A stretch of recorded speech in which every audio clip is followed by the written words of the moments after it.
वो सरकार बदलनी है, वो सरकार बदलनी है, जो सरकार निकलनी है। भगत सिंह नहीं सोच पे, सोच के, भगत सिंह नहीं सोच पे, भगत सिंह का मिशन अधूरा करेंगे पूरा, सफाई करेंगे पूरा, भगत सिंह के मिशन को पूरा, भगत सिंह का मिशन अधूरा, सफाई करेंगे। जय मामा पे हल्ला बोल, हल्ला बोल, हल्ला बोल, जय मामा पे हल्ला बोल, हल्ला बोल, हल्ला बोल, तेरा पे तू हल्ला बोल, हल्ला बोल, हल्ला बोल, जोर जोर से मिलकर बोल, हल्ला बोल, हल्ला बोल, गाने दुनिया जोर से बोल, हल्ला बोल, हल्ला बोल, खतरों की लूट पे हल्ला बोल, हल्ला बोल, हल्ला बोल, ये मन पे हल्ला बोल, हल्ला बोल, हल्ला बोल, गति बच्चों पे हल्ला बोल, हल्ला बोल, हल्ला बोल, हल्ला बोल, हल्ला बोल, हल्ला बोल, जोर जोर से हल्ला बोल, हल्ला बोल, हल्ला बोल।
जाके बोल दो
एसएफआई डीवाईएफआई की हिमाचल प्रदेश राज्य कमेटी विधानसभा के बाहर जो ये विधानसभा घेराव का हमने एक आह्वान किया था, वो हिमाचल प्रदेश के तमाम जिलों से होते हुए 3 अलग अलग जत्थों के माध्यम से आज 12 तारीख को यहाँ विधानसभा के बाहर पहुँचा है।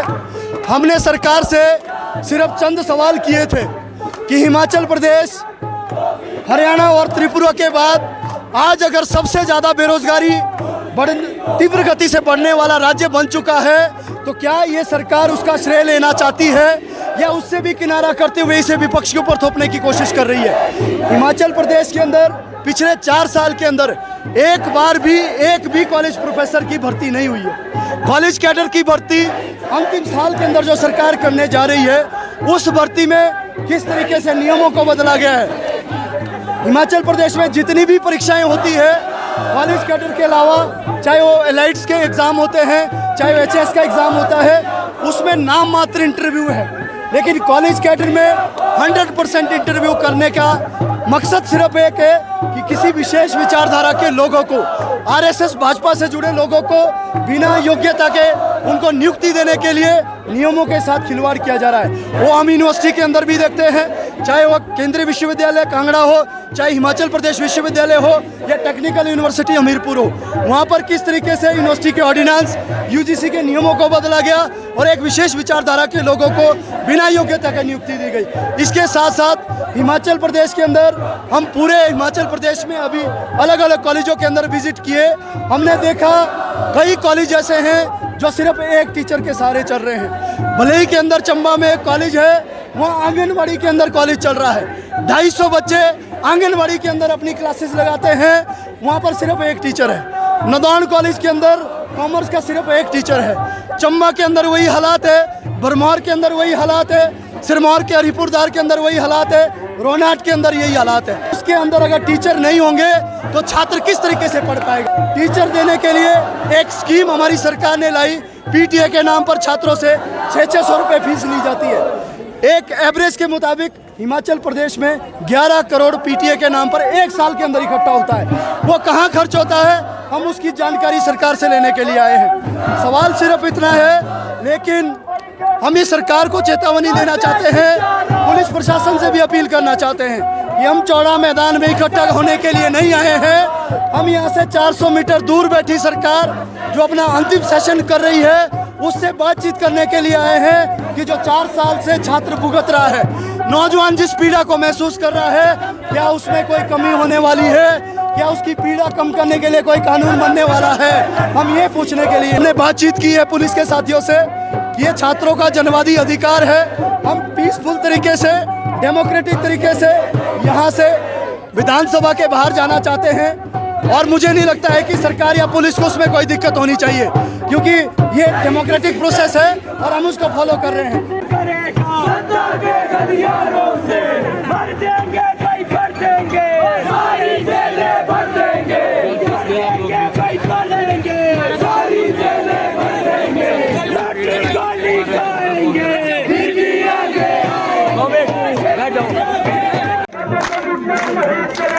नहीं चलेगा, नहीं चलेगा,